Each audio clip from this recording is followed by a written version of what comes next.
rule of thumb is you want to excavate a minimum of 150 to 250. It all depends on the sub base, what you pick up. So when you pick up the slab, 100% have to pick up what it's laid on before normally. Then you want a good 100 to 150 mil of type 1 scalpings. Whack that as a good solid foundation for foot traffic. And then I always allow for about 50 mil for muck.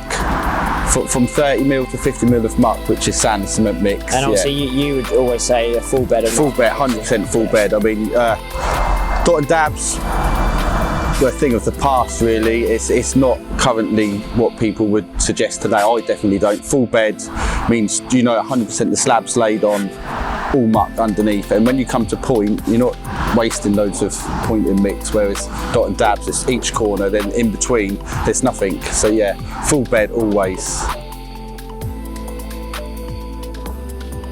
I know this is something that varies maybe between sort of tradesmen, but what is your mortar mix? What's your ratio? 5 to 1. So yeah, 5 parts sand to 1 part cement, a little bit of water and some fed mix just to whisk it up, make it nice and smooth. So yeah. And you use sharp sand for that? You can use sharp sand, you can use building sand, either or either really. They both go off hard.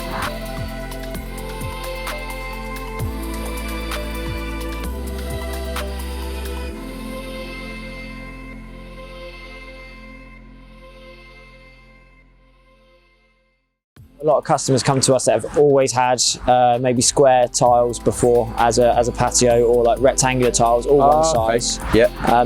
They like the look of the natural stone, they like the different sizes and the patterns, but they get worried about how to lay it. They always feel like they'll need a laying pattern.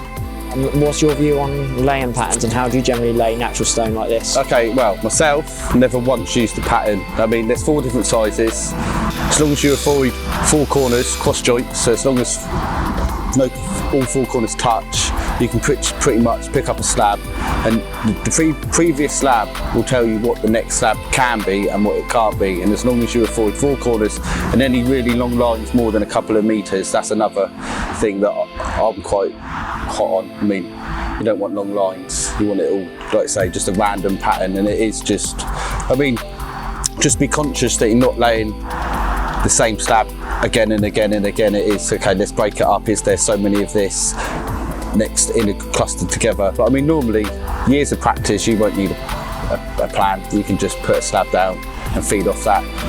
Yeah, no, I love every job I've seen of yours always looks different as well. Oh yeah, I mean, because obviously you're not following a pattern each time. No, yeah, it's always different. You can say to customers it's a bespoke pad. No one else is going to have the same pad.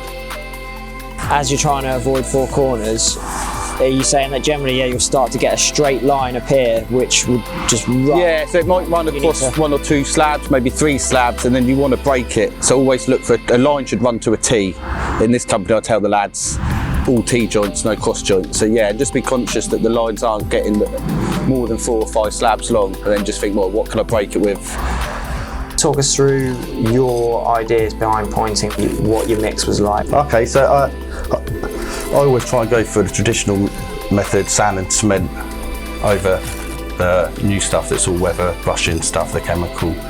Just because the finish, you can get a brush, like a ball nice finished, and then leave it a while, sweep it off, and that finish should be there for as long as the paving. We pull them out the crates in like A, B, C standards. So A's the flattest, the prettiest looking, and that will go somewhere where they're going to have a table and like see them, or outside a window where they will see them. Then there's B, which are sort of all right, and then there's C, which we keep. They're the ones that have got the natural highs and lows, which it's natural paving, so they're there. So we'd put them into a C group, and they'd be on a footpath or somewhere out of sight where you wouldn't see it from the main area.